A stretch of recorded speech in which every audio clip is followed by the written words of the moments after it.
I am Mike D. This is the History of Money, Banking, and Trade podcast. My goal is to expand your knowledge of the history and evolution of trade, along with money, banking, and credit, from ancient civilizations to present-day market innovations. I am not a historian, but I have an MBA and more than 20 years working in various financial roles. I find that if I study the history of financial innovations, along with trade, complex modern international economic activities are much easier to understand. China had transformed from its warring states period into the foundation of one of history's greatest civilizations. With regards to the role of state intervention, the pendulum would swing back and forth over government intervention, wealth inequality, along with striking the proper balance between private enterprise and state control. Chinese rulers and philosophers had to navigate these policies 2,500 years ago. However, these debates are still going on today in our modern economies. Much of the policy changes had been attributed to Li Kui, who was a commoner that rose to become the prime minister, and he revolutionized the economy by abolishing hereditary slavery and established merit-based governance. He also implemented fair taxation and granted private land ownership. His radical ideas that farmers should own their own land rather than work for nobles triggered massive productivity increases, which proved to be an early lesson in how economic incentive would drive human behavior. China's first currencies were developed around 600 BCE, possibly right after the Lydians in Anatolia had developed their first coins. The constant warfare in China possibly spurred technological evolutions as well. As iron replaced bronze for both weapons and tools, agricultural productivity soared.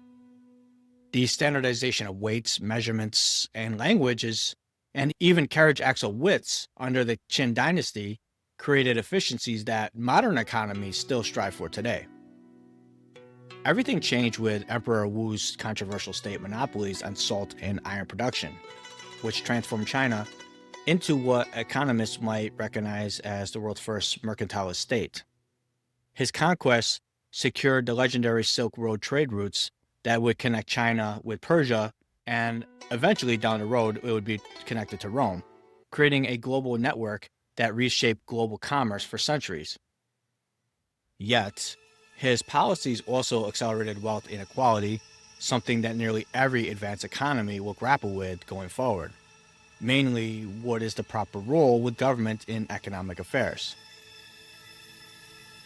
Ultimately, ancient China provides modern individuals with a profound insight into how economic systems evolve and how decisions made 2 millennia ago continue to influence our modern understandings of commerce and governance, specifically the intersection of money, power, and civilization. The ancient Chinese civilizations emerged from humble beginnings, initially lagging behind the advanced societies of Egypt, Mesopotamia, and the Indus Valley.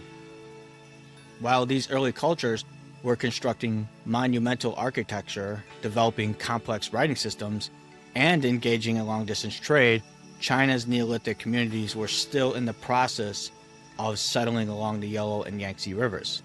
Once Chinese civilizations took root, it advanced at a remarkable and unique pace. Isolated by vast deserts, towering mountain ranges, and distant seas, China developed largely independent of outside influences, forging its own distinct path in technology, philosophy, and governance. Unlike Mesopotamia and Egypt, which exchanged ideas through trade and conquest, early China's relative seclusion allowed it to cultivate innovations like bronze casting, silk production, and the mandate of heaven without direct external inspiration. By the time of the Shang, which was from about 1600 to 1046 BCE, and the Zhou dynasties, which was about 1046 to 256 BCE, China had not only caught up with, but in some ways surpassed its ancient counterparts. The development of Chinese script, advanced metallurgy, and large-scale hydraulic engineering set the stage for an enduring civilization that would later influence all of East Asia and eventually the rest of the world. There is a powerful parallel between ancient Chinese legalist philosophy and European realpolitik, both of which prioritize state power, centralized control, and pragmatic governance over moral idealism. In fact, Donald Trump's America is pushing the United States and even the rest of the world backward into the days of the European-style realpolitik. With regards to legalism, which is China's philosophy of power, its core tenet is the state's strength depends on strict laws, harsh punishments, and absolute authority, not virtue or tradition. Basically, what they argued was that humans are inherently selfish and must be controlled through clear rewards and brutal punishments. Prior to the Han, the Qin dynasty, which was a relatively short dynasty, it was only 221 to say 206 BCE, it had adopted legalism to unify China and also used it to standardize laws and crushed any kind of dissent, and therefore prioritized military and agricultural outputs over Confucian ethics. The result was a hyper-centralized, efficient state, but one so oppressive that it collapsed quickly after the first emperor's death. European and Trump's realpolitik is often described as power over morality. The core tenet is practical power politics. The most famous people associated with this thought process were leaders such as Machiavelli and later Bismarck of Germany, and now Trump, as they rejected idealism in favor of strategic dominance. Now, Trump, out of the three, is probably the most selfish of the three, so maybe he's a bit of an outlier because ultimately the decisions that are made under Trump's America is to benefit him directly, not so much the state. There are key similarities between ancient China and European and Trump's realpolitik. Realpolitik rejects ethical constraints, even in the case of war or diplomacy. For example, balance of power if they weaken the state. The key difference between realpolitik is that it emerged in a competitive multi-state European and even international competition where rulers had to maneuver between rivals, while the Chinese legalism operated in a unified imperial system with little to no external checks. Now, I bring all this up so you can see how ancient China had operated in comparison to modern times, especially under Trump and pre-World War II Europe. Both philosophies share a cynical view of human nature. In other words, people obey out of fear, not goodwill. They focus on state survival over individual rights or ethical governments. However, I would caveat that I don't think Trump's view on how to govern is so much for the state as it is so much for him. But it is a little bit of both. They both weren't afraid to use force and manipulation as primary tools of control. Chinese legalism was codified into law, such as Qin's draconian punishments, while realpolitik was more of a strategic mindset in diplomacy. Confucianism later softened legalism's extremes in China, whereas realpolitik remained a guiding force in European statecraft right up through World War II. And of course, we're taking a major step backwards, and we're going back into that nowadays because of Donald Trump. While legalism shaped China's imperial bureaucracy, realpolitik influenced Europe's balance of power wars. Both prove a timeless truth. Unchecked power, whether it's in ancient China or even modern geopolitics, follow its own ruthless logic. This all evolved out of Chinese society that was sharply divided into two main groups, the feudal elite and the peasant commoners. However, as Chinese civilization grew more complex, social stratification became increasingly defined by wealth and occupation. During the Han Dynasty, just below the nobles and the officials were the wealthy merchants, the landowners, and the industrialists. However, the industrialists were often put in a very difficult spot as they would often face restrictions due to state monopolies. Industrialists engaged in mining, salt production, large-scale manufacturing, and even animal breeding. In addition, they often owned complementary or even vertically integrated businesses throughout their mines and workshops. This would have maximized their profits and also would have gotten economies of scale. Wandering merchants, meanwhile, traded valuable goods across a network of cities. Notably, these groups frequently overlapped, as a single individual might combine land ownership, manufacturing, and trade. Landowners typically did not work their own fields, but instead rented them out to tenants or hired laborers while residing in the cities. Below them were craftsmen who produced specialized goods like weapons, jewelry, and artistic items. Their social standing depended entirely on their skill. Some gained wealth and prestige, while others remained low-status laborers. Following Qin's precedents, the Han closely supervised urban marketplaces. For example, all shops in a given trade were typically confined to the same street within the marketplace.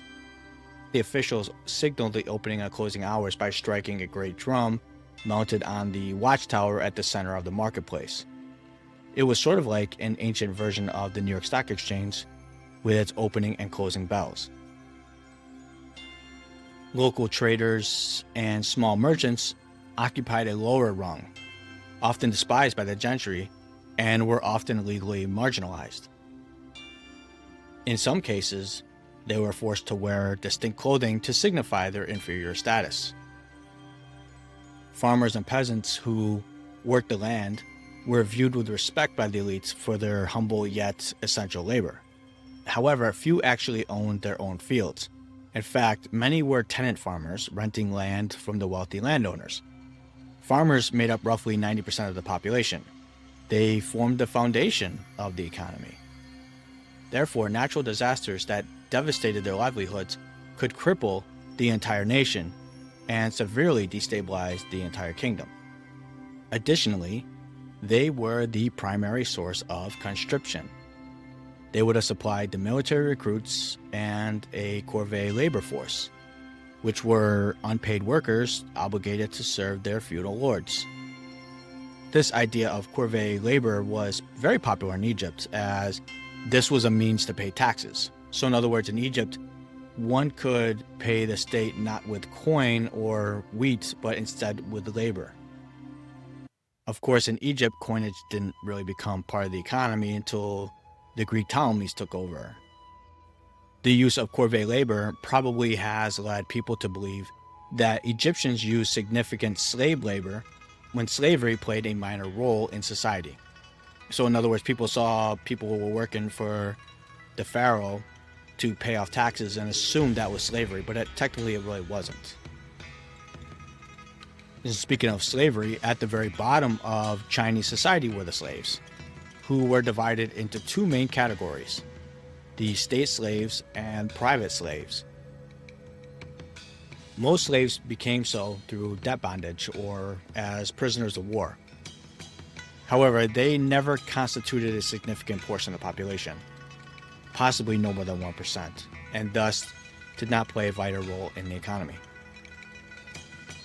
In contrast to the Roman Empire, estimates of their slave population were in the range of 10% to 40% of the total population.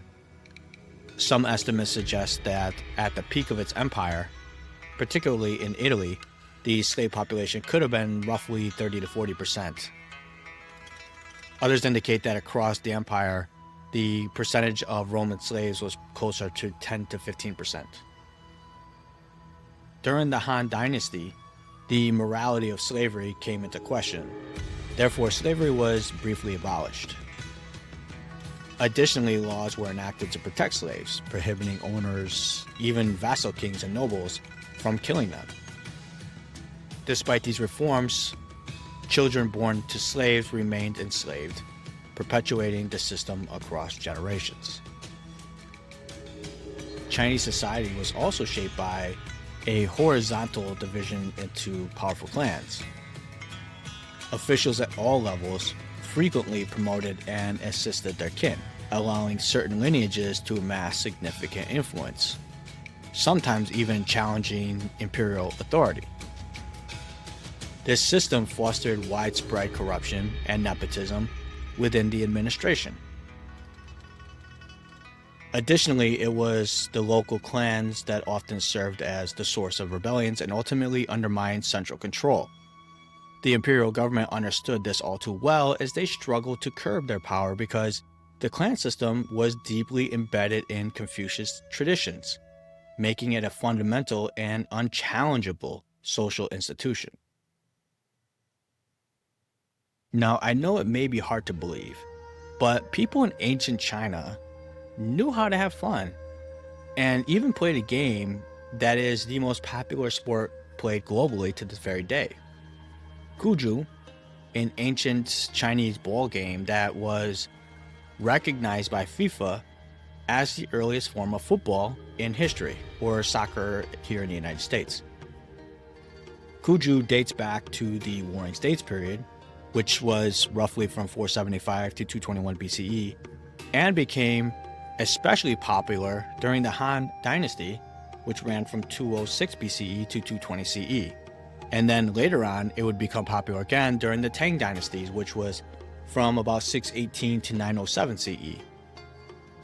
It was first mentioned in the 3rd century BCE text as it was used as a military exercise to improve soldier strength, their agility, and develop teamwork. The sport was later adopted as courtly entertainment and even played by a few emperors. Emperor Wu of Han was a fan. The way it was played was players had to kick a leather ball that was stuffed with feathers or hair through a small hole in a net. Later versions used bamboo goals, and no hands were allowed, similar to the modern version of the game. It was also played by men and women. For example, in the later Tang Dynasty, court ladies had their own teams. However, it declined after the Ming Dynasty, which was from 1368 to 1644 CE, due to Confucian scholars seeing it as frivolous. In 2004, FIFA officially acknowledged Guju as the earliest form of football, predating other ancient ball games like Greek's game called episkairos or Rome's harpagon. Tea drinking in China spans thousands of years, evolving from a sacred medicinal brew to an everyday stimulant and a cornerstone of Chinese culture. Earliest evidence suggests tea was consumed in Yunnan and Sichuan as early as the Shang Dynasty, which was from about 1600 to 1046 BCE. Initially, tea was used as a medicinal tonic. It was either chewed or boiled as a remedy for digestion and fatigue. By the Zhou dynasty, it was part of ritual offerings to spirits and ancestors. By the Han dynasty, tea shifted from medicine to a beverage used amongst the nobles and scholars. Upon marriage, women became part of the husband's clan, participating in ancestral worship while retaining her natural surname. Although monogamy was the standard practice, wealthy nobles and imperial families sometimes took multiple wives or concubines. The emperors famously did that. So in other words, what was good for the emperors wasn't necessarily good for the commoners. Not unlike today, of course. Confucian tradition demanded that women obey their husbands and male relatives. Through the mother, the clan leader often held considerable authority as a senior female figure. While most women were confined to domestic duties, such as weaving, cooking, and childcare, some found opportunities beyond the household. A few assisted in fieldwork, or produced high-value textiles like silk for extra income, particularly widows who needed to support themselves. Divorce was permitted, but it was frowned upon. However, it was principally at the husband's direction. Grounds for divorce included a wife's disobedience, infidelity, or even infertility. So even though the Chinese were kind of secluded from other ancient societies, when it comes to treating women, a lot of them kind of had the same views. By the Han Dynasty, legal protections for women improved. Husbands were prohibited from physically abusing their wives, and rape was criminalized. Women could even bring their assailants to court, making a rare but significant avenue for justice. The Han Dynasty legal system was quite complex, with some early legal codes reportedly containing 26,000 articles. Unlike many contemporary systems, incarceration was rarely used as punishment. Instead, the judiciary typically imposed death by beheading, forced labor, exile, or monetary fines. The Phoenicians kind of had a similar view as well. However, commercial transactions remained primarily governed by customary practices and private agreements. During the Han era, written contracts became the standard practice. These documents thoroughly specify details including payment amounts, delivery dates, and other important terms.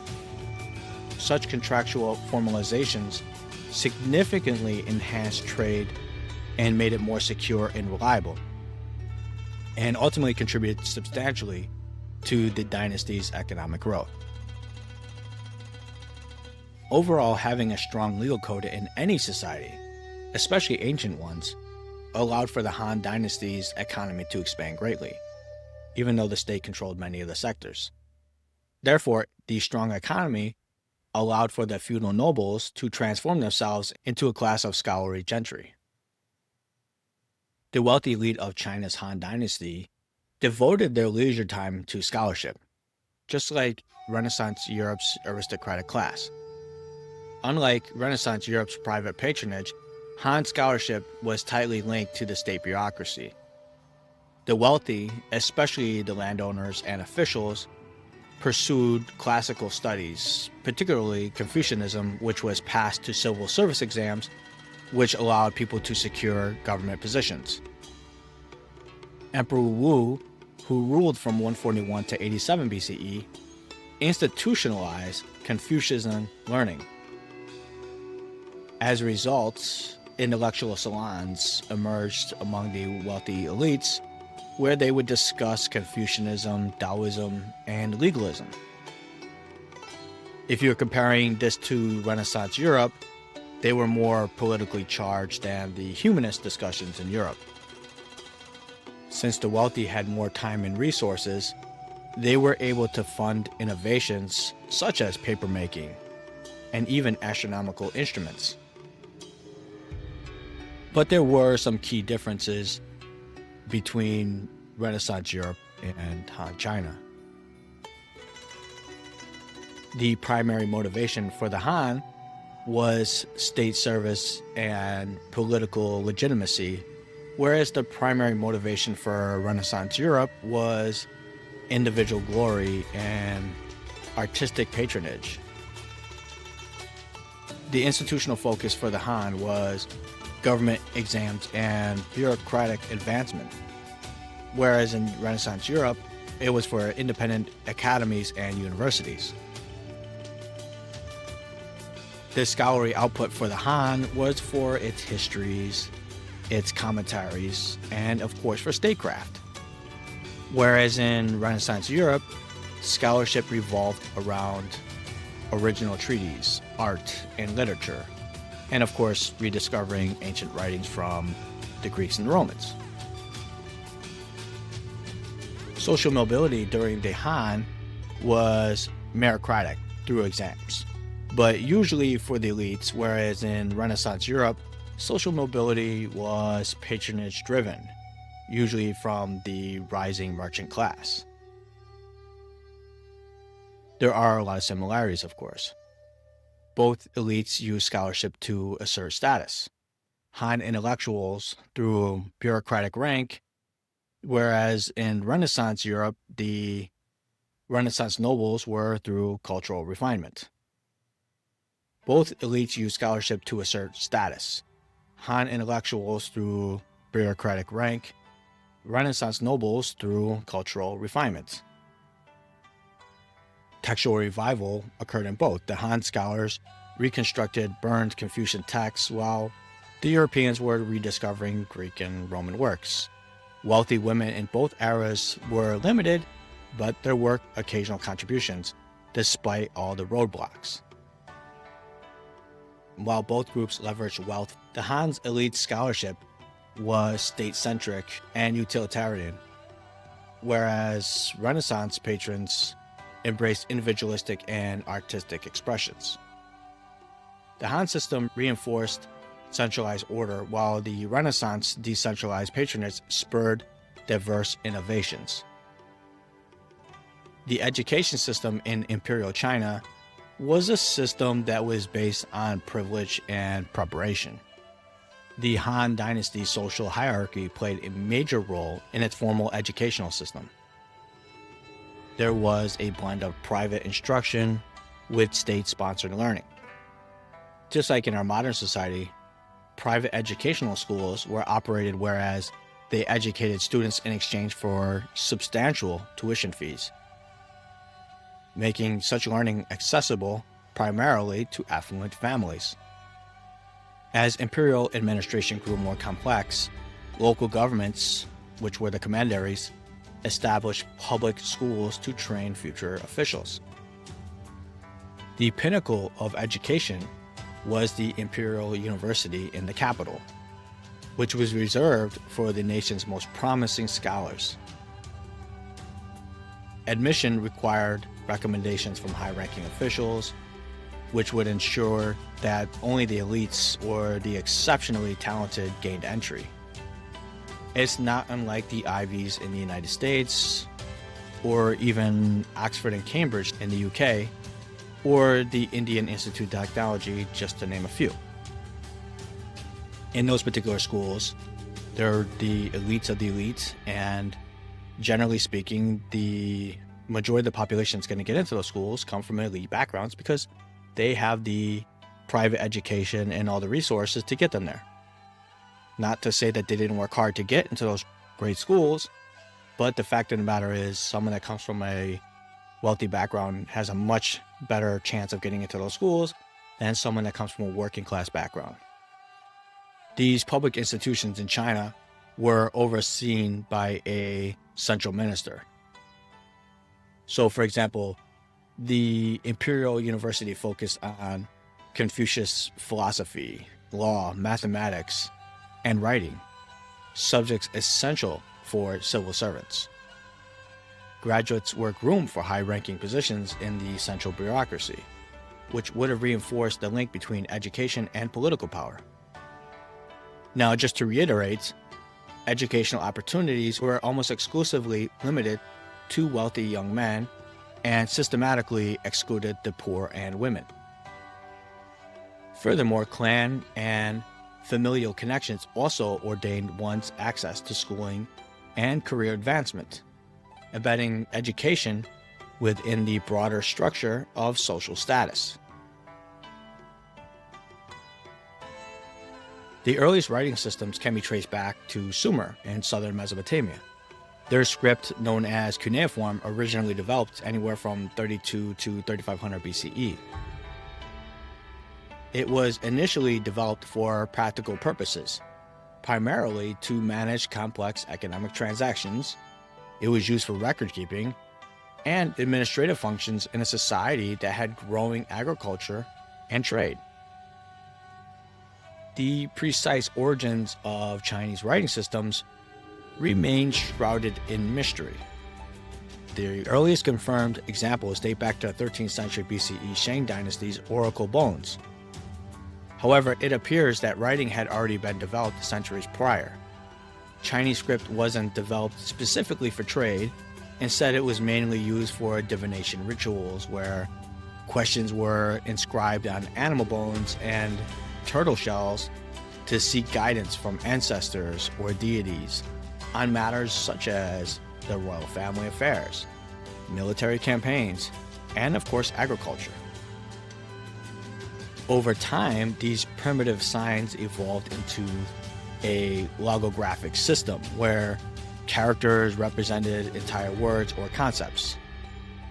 Bronze script, which was often found on ritual vessels, and seal script, which was often used for official inscriptions, emerged during the spring and autumn period, which was from about 770 to 476 BCE. By the late Warring States period, the Qin state developed a proto-clerical script, a faster, more practical writing style suited for bureaucratic documents. When Qin Shi Huang unified China in 221 BCE, he enforced a standardized script based on clerical form. By the early Han Dynasty, clerical scripts had fully matured, becoming the official writing system of the imperial administration. Eventually, the foundation of modern Chinese characters took shape. This script not only endured in China, but it also influenced the writing systems of Japan, Korea, and Vietnam. Now, if you factor in the oracle bone script dating back to the Shang Dynasty, which was from about 1200 to 1046 BCE, Chinese would be considered the oldest continuously used writing system in the world. Its development was pivotal, enabling the recording of complex ideas, facilitating communications, and spreading Chinese culture across East Asia.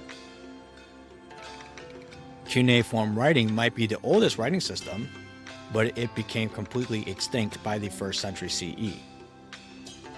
Yet, due to its complexity, literacy remained largely confined to the educated elite, leaving the majority of the population illiterate for much of China's early history.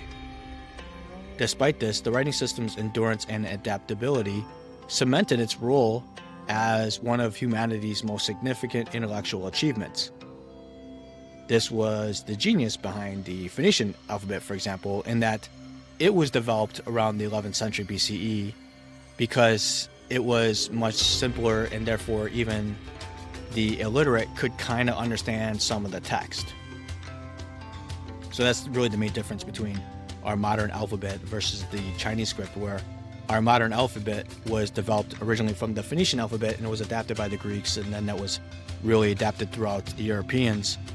But the original beauty behind the modern alphabet was it was designed so that even the person that couldn't read and write might be able to pick up some certain words or understand some of the writing. During the Han Dynasty, Chinese metallurgists revolutionized metalworking technology.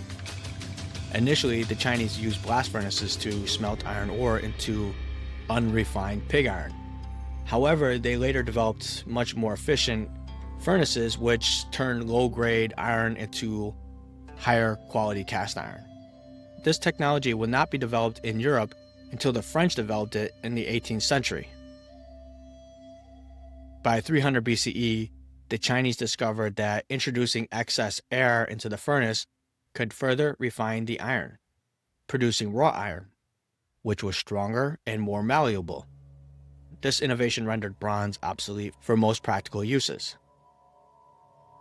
By the 2nd century BCE, Han metallurgists realized that combining cast iron and wrought iron created steel, a superior alloy that was both harder and more durable. This breakthrough laid the foundation for stronger tools, weapons, and agricultural implements. To increase efficiency, the Han Dynasty employed water-powered blowers driven by hydropower. This innovation reduced reliance on manual labor and significantly boosted furnace temperatures, improving metal quality, which allowed them to scale up their operations, thereby making iron cheaper. These advancements ultimately strengthened China's military and agricultural output. By the 4th century BCE, Chinese engineers had already mastered the use of wooden and bronze gears, revealing a remarkably advanced grasp of mechanical force transmission. These gears would later form the core of intricate inventions such as water-powered trip hammers and astronomical instruments.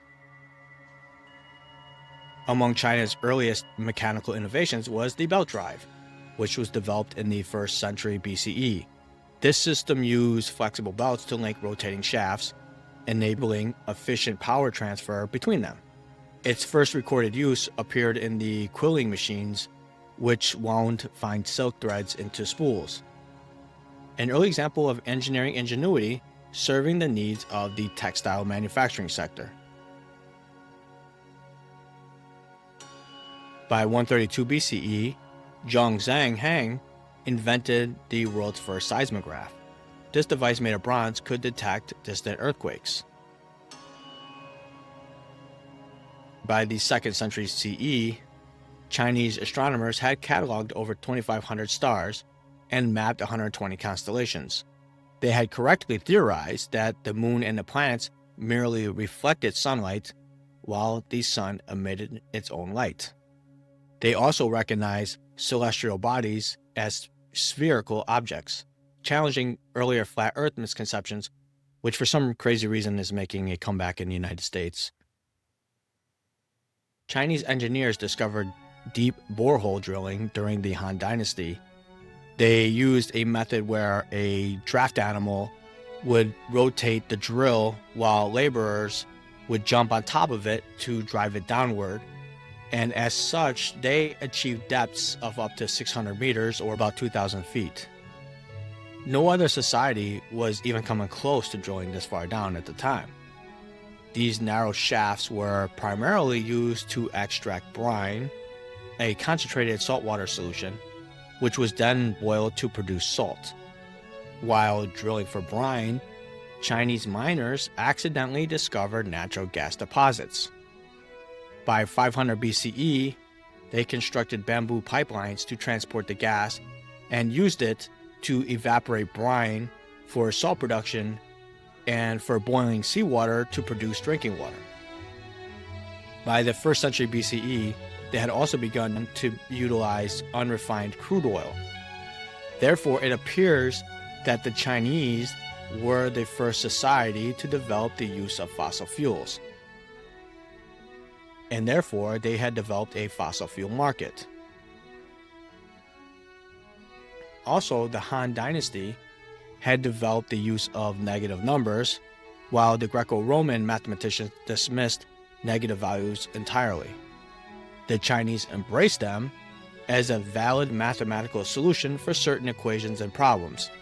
The use of negative numbers also aligned with their yin and yang philosophy of duality.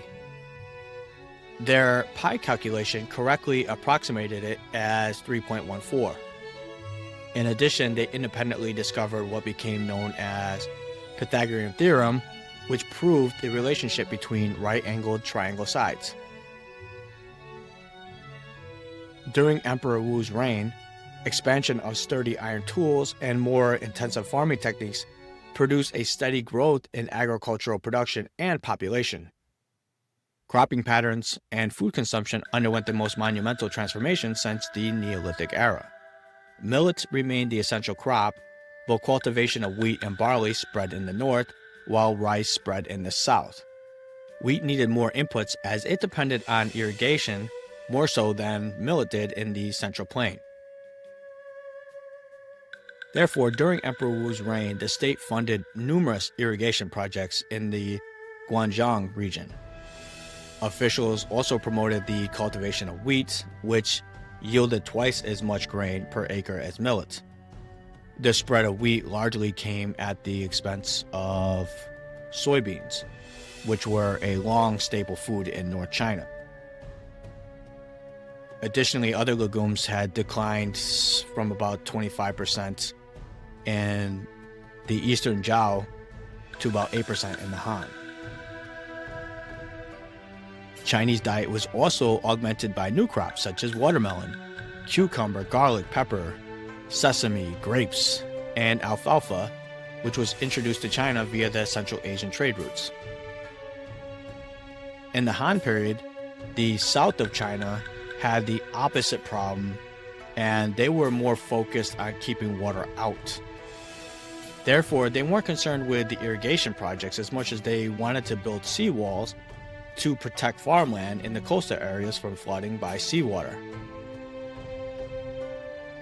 During Wu's reign, government officials took an active role in generating more intensive farming techniques in the Guangdong region and the garrison colonies in the northwestern frontier through the development of large-scale irrigation projects such as the ridge and furrow fields.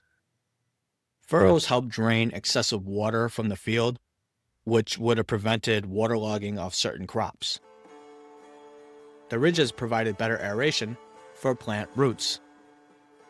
Ridges tended to be warmer than the furrows, which could be beneficial for certain crops as well. Despite these innovations by Emperor Wu, there was a noticeable decline in state agricultural investment by the late 1st century BCE. During the early Western Han, the state actively promoted irrigation projects, iron and tool distribution, and land reclamation projects. But by the late Western Han, which was like the 1st century BCE, the fiscal crisis that had developed and the hoarding of lands by the elites and corruption reduced state investment in farming. Small landholders reverted to extensive farming, where they would have had lower yields, but it would have also involved less labor and less risk, as opposed to the intensive methods which involved crop rotation and careful weeding that was encouraged in the previous periods. As a result, there was a significant cash burden on farmers as they needed about 25% of their income in cash to pay the poll tax, which equated to a per capita head tax. Plus, they needed to buy salt, iron tools, and other market goods. If they didn't have coins, they had to use in-kind payments. The problem with in-kind payments is grain is bulky and hard to transport and may decay or get eaten by rodents. Plus, cash was essential for taxes. Ultimately, this forced families into side hustle industries. It's really not unlike the United States, considering the rentier class has made it so expensive to live that a large portion of the American population is forced to get second and even third jobs. Therefore, rural households needed additional strategies to generate cash.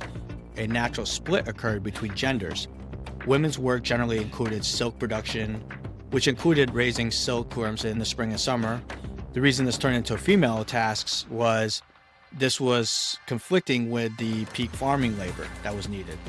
In addition, the spinning of hemp was vital for household textiles, even if it was considered a low-status job.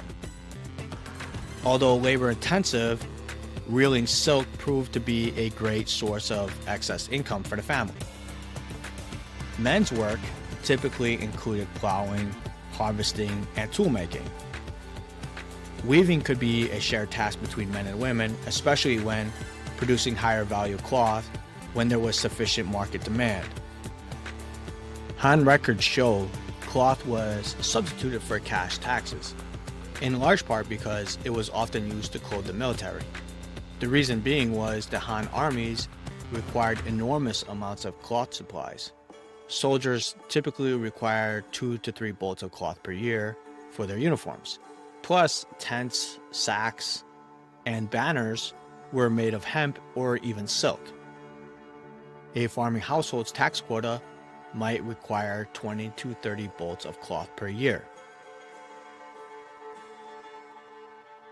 Other means to generate income for farming families included food processing work, such as fermenting soybeans and milling grain. Fuel and fodder gathering was another source of income generation, as this included selling firewood or fodder in local markets. Lastly, there was also seasonal wage labor, which included hiring out labor for construction or transport. This economic model for the family farm had some unintended consequences. For one, family prosperity was fragile. A bad harvest, a flood, or a silk market crash could ruin a family. Since the farmers were often short of coin, many would have taken on debt. As such, many small landowners fell into debt to the moneylenders. Defaults would ultimately lead to tenant farming or serfdom on elite estates. Despite the fragility of the farming sector, the Han depended on taxes from free farmers. Therefore, if they're going to go into any sort of macro level decline, the empire would be put into a fiscal bind. Although the family farm remained the basic unit of agricultural production, over the long term, a trend towards concentration of land ownership arose, just as the corporate consolidation is taking over the small farmer in the United States.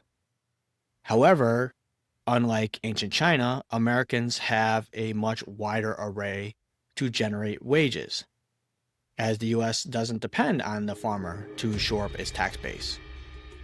But just like in ancient China, it was the middle and working class person that ended up paying a disproportionate share of their income to taxes.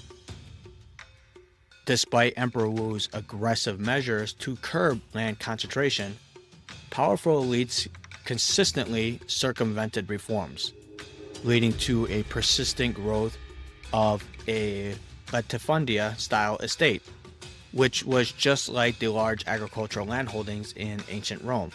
These estates were a significant feature of the Roman economy and social structure, often owned by the wealthy elites and produce agricultural goods for profit. The goal of Emperor Wu's reforms was to prevent merchants and local magnates from buying land designated for military nobles and smallholders. However, the reality was merchants often colluded with local officials to register land under proxies, such as using family members. Additionally, the law lacked any kind of enforcement mechanism. So after Wu's death in 87 BCE, this was ignored completely. The other goal was to resettle landless peasants on state-owned frontier lands and other wastelands. When settled, they would have been charged with low rents. But the reality was the elites exploited loopholes. Local officials, who were often landowners themselves, allocated the best plots to their allies. Therefore, the unconnected peasants often defaulted due to the allocation of lands with poor soil and harsh climates, forcing them to sell tenancy rights to the magnates. These failures were ultimately due to structural issues. For one, there was a weak bureaucracy. The Han local government relied on cooperation with elites for tax collection, giving them leverage. Additionally, there wasn't any land surveys, and without accurate records, elites underreported holdings or disguised purchases altogether. Therefore, the elites, just as they do now, executed tax evasion strategies. Magnates used tenant farmers to avoid poll taxes, as only free households paid taxes. When you factor in all these issues, this led to the rise of the powerful landlords. By the Eastern Han, which was about 25 CE to 220 CE, the elites controlled private armies and vast estates, undermining central authority. As small landowners dwindled, tax revenue collapsed, contributing to the Han's fall. Likewise, Wang Mang's radical land nationalization failed as well. The Tang equal field system tried and failed to replicate Wu's goals. In the end, the Han reforms resulted in land ownership that compared considerably to the development of Roman land ownership as the wealthy elites absorbed the small farms, creating unfree labor in tenant farming or even slaves. In the end, the Han reforms resulted in land ownership that compared considerably to the development of Roman land ownership, as the wealthy elites absorbed all the small farms.